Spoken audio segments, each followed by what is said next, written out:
Hi, this is Jeff from the Ozark Mountains in Missouri, USA. Well, today we're going to take a look at this Sharp EL-5100, which is in need of a new LCD. This came out in 1979 and was Sharp's first programmable calculator that used the AER system and had a dot matrix LCD. Now, these LCDs suffer the same fate as a lot of the early Sharp LCDs. The glass leaks and it turns black. Now, the aesthetics on this calculator are stunning. It is a very beautiful machine, and this one is in excellent shape. The son of the original owner of this sent to me to have a new LCD installed. And when we take this apart, you'll be able to see where the later calculators or pocket computers, such as the PC 1210, 1211, 1212, where they got their inspiration from. So without further ado, let's get started. Thanks to PCBWay for sponsoring this episode. Check out their Christmas sale with up to 50% off through the end of 2023. PCBWay not only offers great PCBs at great prices, they also offer advanced PCBs such as flex and aluminum substrates. They also have a whole range of services such as 3D printing, injection molding, machining, and sheet metal fabrication. Head on over to PCBWay now and check out everything they have to offer you. It's always best to try to see if there's any life in these things before going to all the effort and expense of putting an LCD in. But when they get really dark like this, it's hard to tell. It's off, and if I turn it on, and get it back here where there's a good picture, okay? You'll see it get darker here as I turn it on. On, off, on, off. On, off, on. The difference is very, very slight. And I'm going to type a bunch of 8s across the screen now. Oh, blurry, blurry, blurry. If you look, you can kind of see the outline of an 8 in there. And some of the digits like here and here. And if I hit clear, that goes away. And if I hit off, so there is some life in this. That doesn't mean it works. I had one PC 1211 that did something very similar. Sometimes after putting the LCD in it, sometimes it'll accept a few keys from the keyboard, sometimes not. But most of the time, if you can see some life like this, it'll work. So try to get a close-up without a lot of glare, so you can see what a gorgeous machine this is. This was in such good shape. The sharp here is actually raised, and it has like a brushed type texture to it.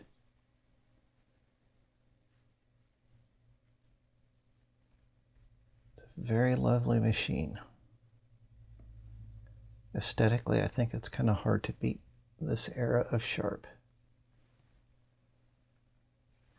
And on the back, see, it's also in good shape. These used 3 1.5 volt batteries. It was sometime after the 1210 came out that they switched on the 1210 to 4 1.35 volt mercury batteries. But you can see the influence this had on the 1210. And if we open it up, it shows the battery placement. Sort of a similar layout to the 1210, except that the batteries are over here on the 1210, or 1211, 1212. And you've got the one vertical right there, but you've got the same 3 LCD drivers. This has 1 processor in it, whereas the 1210, 1211, and 1212 have 2 processors. Same sort of reset button, that type of thing. And on this one, it doesn't look like they've paint locked the LCD contrast down to within an inch of its life. So hopefully this will be a fairly simple deal to fix up. So there are 2 screws that hold the back cover on, and then that just lifts off like the later models. It's got 3 little catches here. And there are about 10 little screws here that hold the main board in. This has only 1 board, whereas the 1210, 1211, 1212 had 2. And we can just see the tabs here for the LCD frame. So it's going to be similar to those machines. I'm going to take these screws out one at a time, set them out in the order back that way. I'll set them out in the order I took them out of. That way I can keep track if any of them are longer or shorter than the others.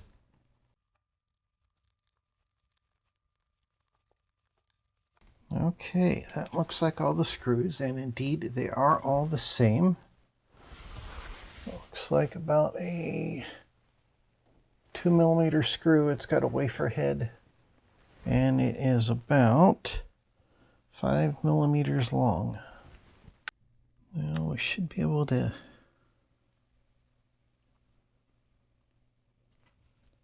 tilt this guy up.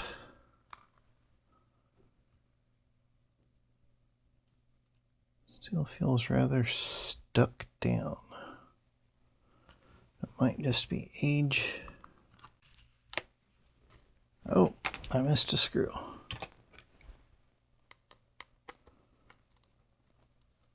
Well, we don't want to go wailing on things. You guys probably saw that screw and were screaming at me. Gotta be louder, I can't hear you.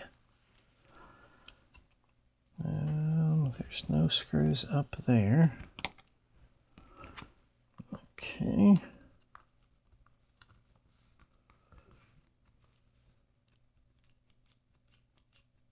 Yep, that feels pretty loose now.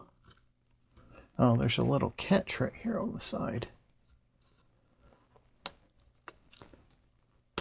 Okay. And I do not want to jiggle this thing. Because silly me, I did not take a picture of the keyboard, which is something I'll normally do, just in case. Okay, that just flips open like so. Now, like the 1210, it has a yellow polarizer right here that we need to pull out. And I had 1 key get stuck to the rubber there, 2 keys. Sometimes there is a way to tell the keys apart. These have, I don't know if you can see it there in the screen, but there is a little bump in the center, which seems to be up on all of them. And there's also a little spring here, which goes into that pocket. That is to ground the front panel to the PCB, so the whole thing's shielded as a unit. It's funny, without the polarizer in there, you can't see the bleeding on the screen.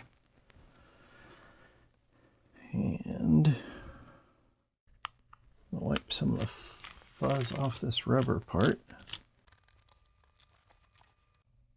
I'll set that on there like that to help hold our keys in. Okay, I'm going to set the board back out of the way temporarily, and we'll get this yellow piece out of here.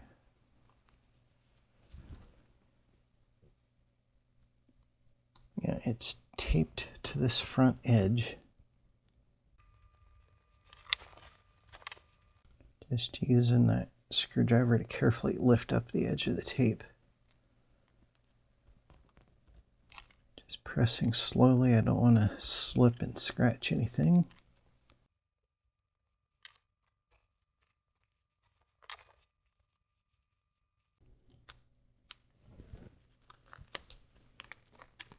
Okay. Let us get the whole front protective cover out as a unit.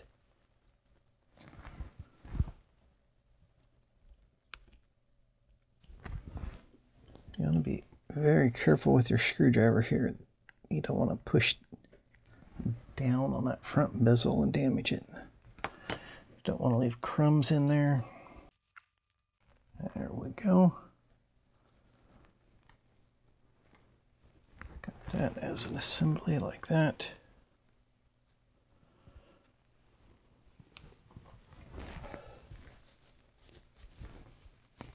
Just going to use my breath to try to get any fingerprints off of there. That plastic does poke through the aluminum outer frame there. Okay. Then there is this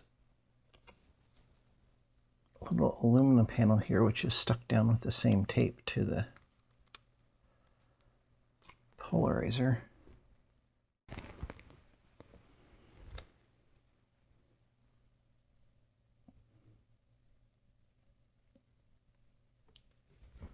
Just use an X-Acto knife. I had it pointed at the polarizer because if that gets scratched, I don't care.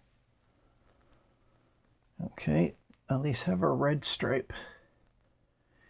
Usually on one side, which would have been, we had that like that, so that would have been like that.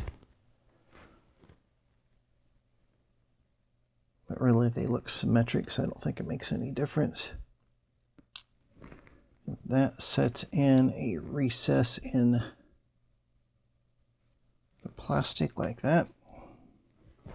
And we're left with a polarizer. I like trying to save these because they're useful sometimes when you're working on a calculator or pocket computer which has a damaged polarizer. It lets you see how good the LCD is still working. I'll peel the rest of that off there later. Okay. Now I am going to set this part of it out of the way on another rag after I look at all the keys. Those all look correct. And then we have our LCD. This looks very much like the PC 1210, 1211, 1212 style. The dot is toward this side.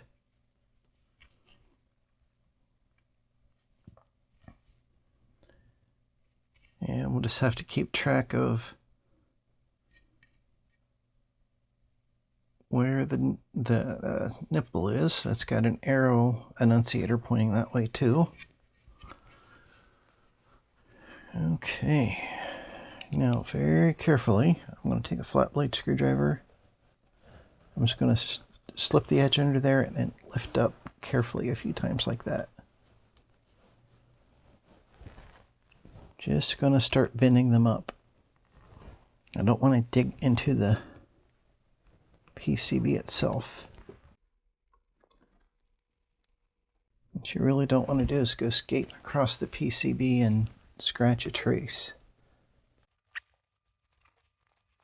I'm going to go ahead and, before I pull that the rest of the way off, draw myself a map of how this frame is. So it's a really crude drawing, but it'll get the job done.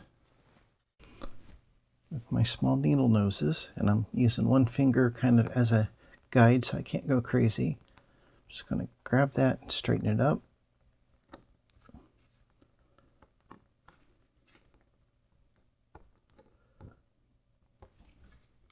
This gives you a lot of control over the process so you can't as easily damage things. Kind of blocking things with my fingers there, I know, but I want to limit how far the tool can go skating across the circuit board.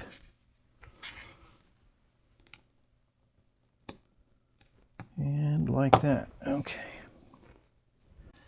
Now, we need to separate the LCD frame from the circuit board. This has been on here 40 some years, so need to use a little finesse. Start under one corner and with your spudger, go slow. Give the zebra strip that's in there time to separate so you don't damage it.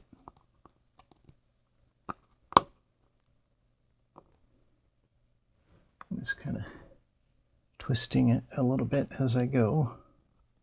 I grabbed a new spudger. My other one's getting kind of dull. I'll sharpen them eventually because you kind of bugger up the end.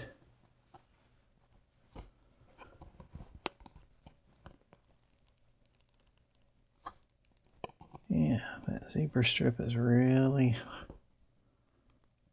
liking where it was stuck down. So if you just pry a little bit and you look in there, I don't know if I can get you zoomed in that far.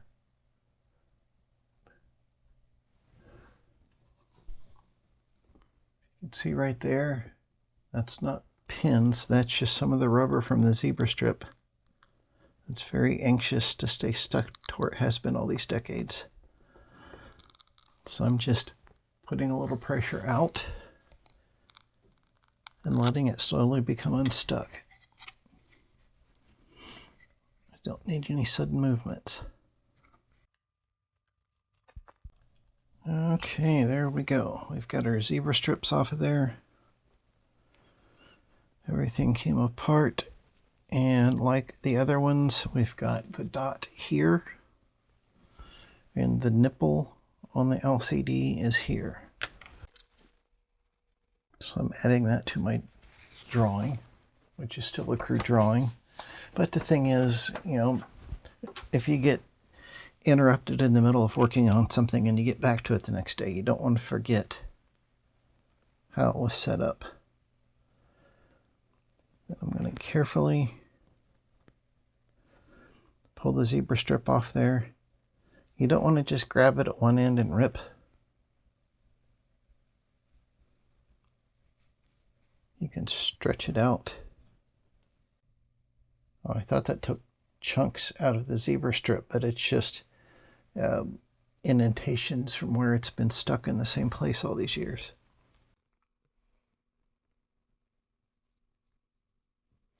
Okay, now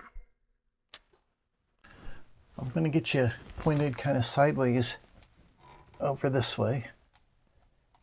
You've seen me do this on other videos. Oh, that looks terrible. Okay, plan B.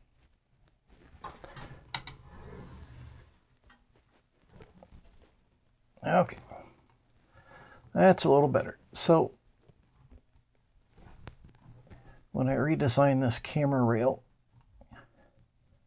I made it so I could slide the camera along the rail too. I like that. I could even make it longer to touch more of the bench. Okay, so this is just a cheap hot plate on the minimum setting right here, which you can't see. The minimum setting, the surface gets to about 100°C, which seems to be about the right temperature. It is enough to soften the adhesive on the LCD frame that's holding the LCD in place without causing any damage to the frame.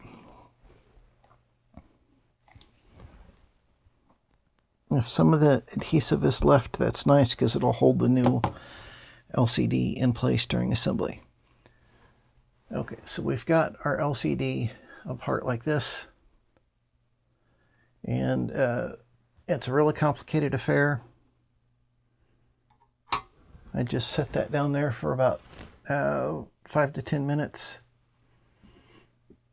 and it will bubble up this back reflective polarizer and things like that. I'll put a link to the PC-5100 video I did where I showed this in a little more detail. But After that's soft, we'll come back over to this side and we'll press the LCD out of the frame.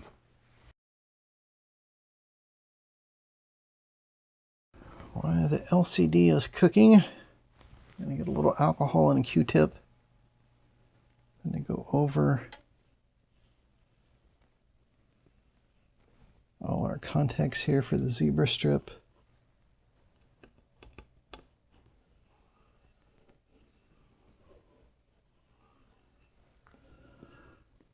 And then I'll go over the key contacts as well, just to be safe. Got it apart, so might as well do it.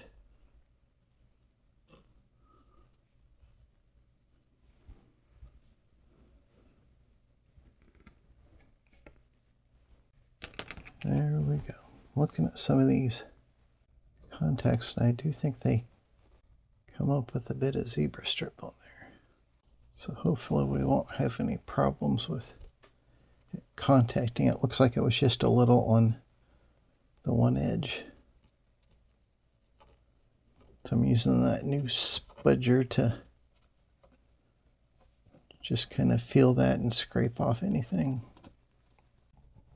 Yep, it looks like it was just in this corner here. Okay. Clean into the Q-tip and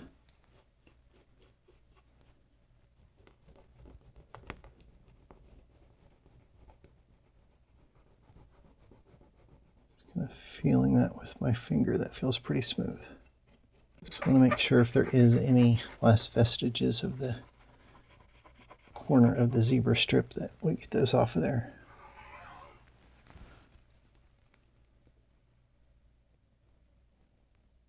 Yeah, I can still see a slight discoloring there, but I can't feel anything. So I've got a clean pencil eraser, and I'm going to go the direction of the gold finger.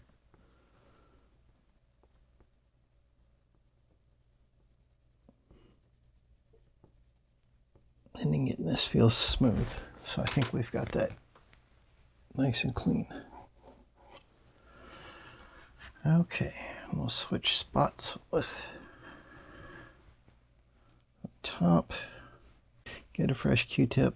I'm just going to do each carbon pad like this. Not strictly necessary, but it's a part. So we might as well clean these things when we have a chance. Really clean inside. There are some specks of some silvery looking fuzz.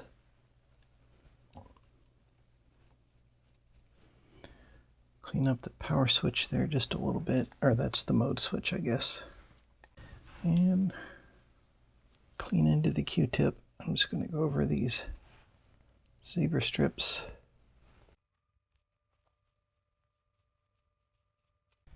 Yeah, it looks like just the outside, maybe 1/4 millimeter of 4 or 5 pads on one end is where the sticking problem occurred. But it doesn't look like it got into the conductive part, so we should be okay, hopefully. I'm not sure if anybody's reproducing the zebra strips for these or not, but it's always a bit of a headache on these guys. Okay, our LCD's been cooking for about 10 or 15 minutes now.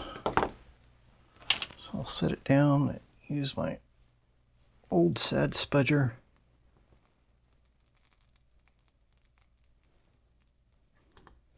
Just kind of pushing down.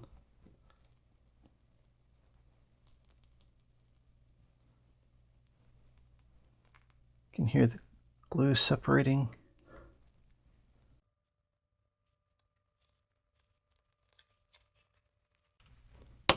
Nope. Broke the glass. Broke it again.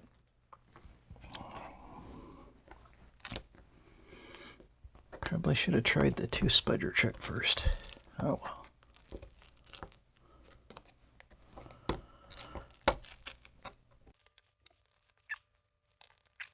Sometimes I break the glass, sometimes I don't, but this beats soaking it and acetone for hours on end.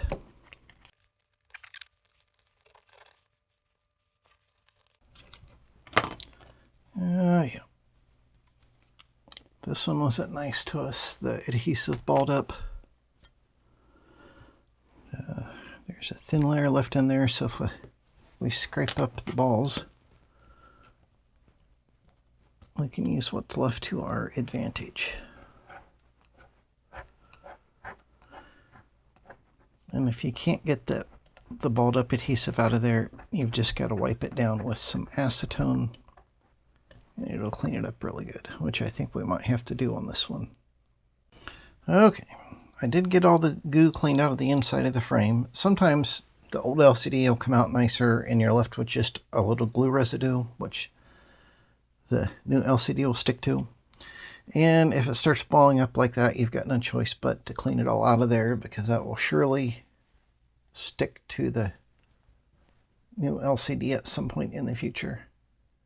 Now, these new LCDs will have a little plastic coating like this. If we get lucky, you'll see the static electricity excite some of the LCD segments. Pretty cool, huh? Okay, and according to my drawing, the little nipple at the end here, you can see that. Got my drawing here. Just the nipple goes away from the hole. So it'll be like that. And the glass goes toward the hole as far as it'll go that way. And if we still had the adhesive in there, we could just depend on it to keep the glass from shifting.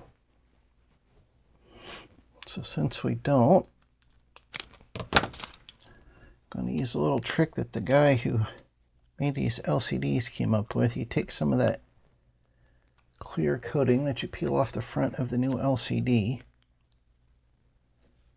and you just fold it over into little strips over and over itself, which is easier said than done sometimes. Okay, try this again. You could do the same thing with paper, just that plastic is handy and it's otherwise going to go into the trash, so I might as well use it. Oh, and I just messed it up. Okay, I'm going to get the little shim put in there and then turn the camera on again. Okay, got the little shim in there that just keeps the LCD pointed down toward the notch. Again, the nipple's at this end. Gonna get the zebra strip here. And you can kind of tell which end was down toward the glass, because it has less of a sharp indentation in it. So I'll put that same side down toward the glass. There's kind of a bit of a pooch on one end where it hangs over the glass on this side, so I put that back on the same end too. Push that up against the glass.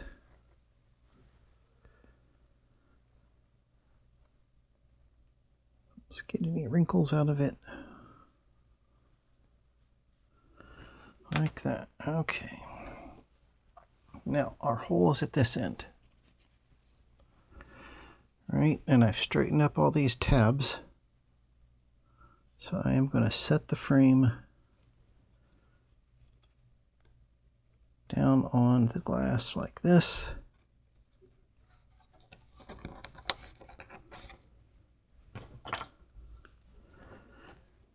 I'm going to take my pliers and press them on the back side of that little tab and just kind of roll them over.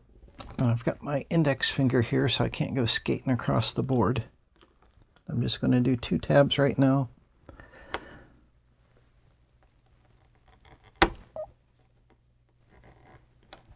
Okay. We'll give it a look-see. And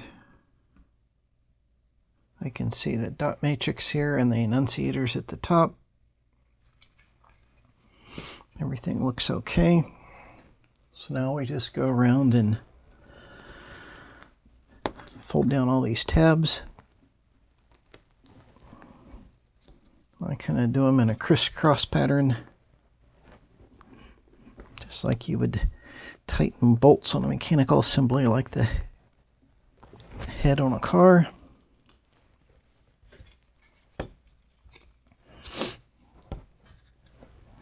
I'm kind of rotating it around because it's easier to do this toward me. I have more control over it.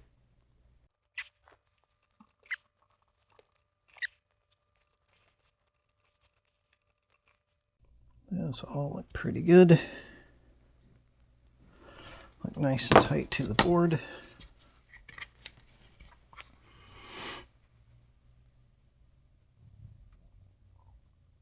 Glass looks clean. So, make sure our rubber's in place. Got our little spring there. Like that. There's that little nub on that side. Start a couple screws and then we'll see if the LCD works.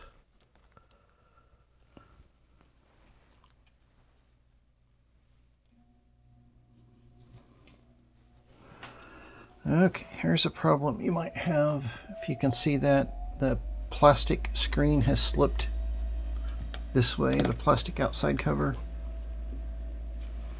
So take those couple screws out again and let your board here.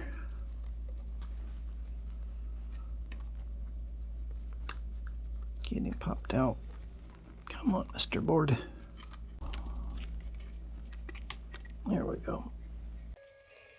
Just making sure the very tips of those are down more. Kind of holding it up like that so I can feel everything snap down into place.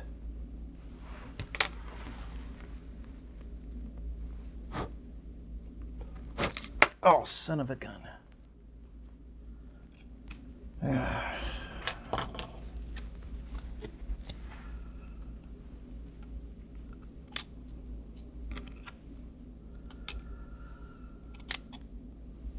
Okay, that one's snapped down in there. And we'll do this one. And he's in there. And we'll try to take a lesson from Sharp and stick that down into place with some tape.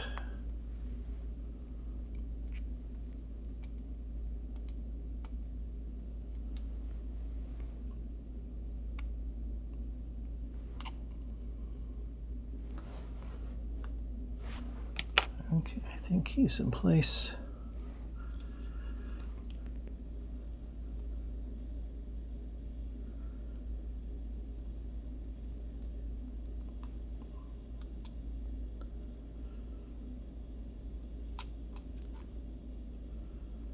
Okay.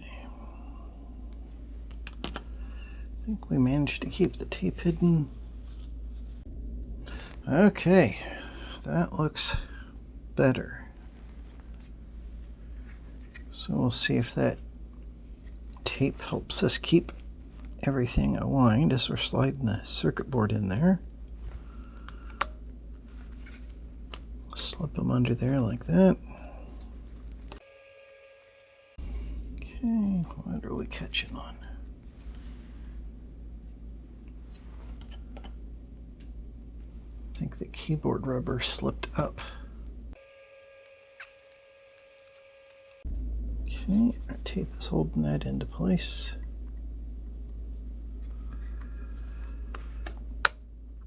That snaps up into there.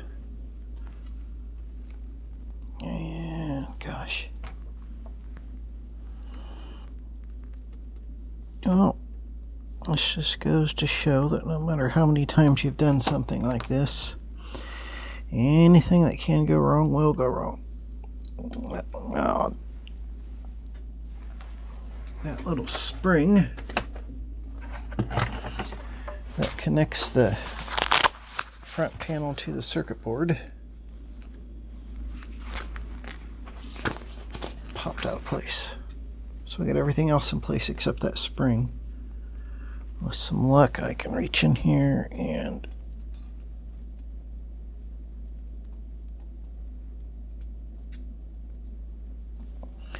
grab it and pop it into the hole. Woohoo. Okay. Pop that edge of the board in that catch there.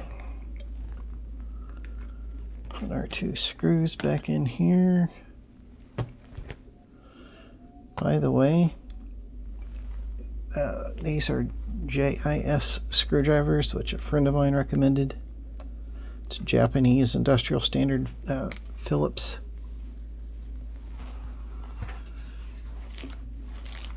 Okay, the bezel and everything looks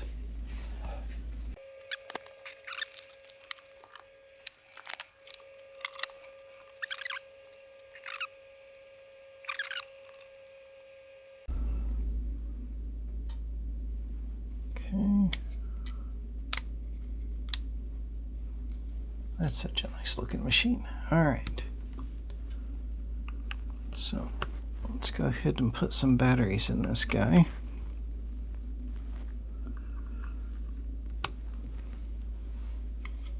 Oh, look at that. Comp mode. Nice.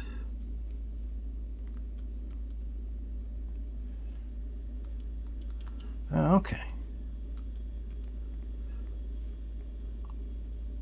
Clear. 55 times 55 equals 3025. This was kind of unique back in the day, and that you could type out equations sort of as if you would use them. In other words, you could go 55 times 55 divided by 5 minus 3, and it would figure the whole thing out. AER mode, comp mode, stat mode. That looks nice. The LCD has a grayish background with kind of a blue text. Looks very nice. And let's go to comp mode.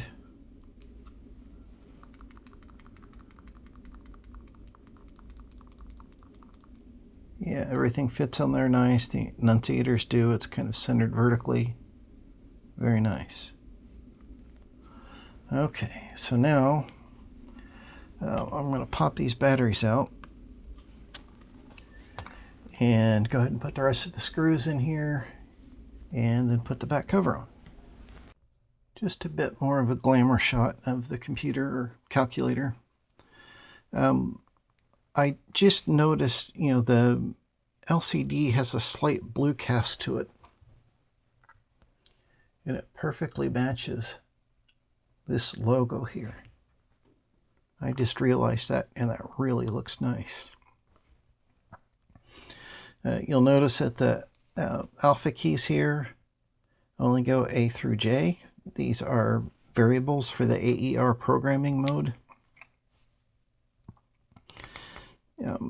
It's not a computer like a PC 1211 is. It doesn't have BASIC, but it does have this algebraic programming mode and memories and things like that, and a whole host of scientific functions.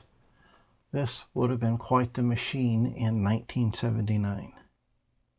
Wow.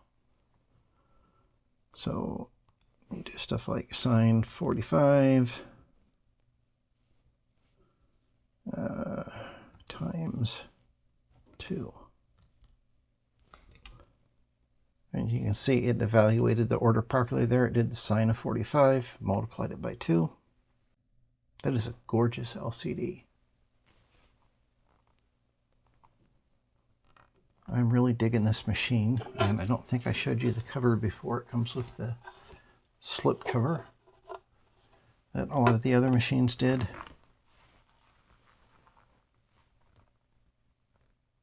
Very, very beautiful machine.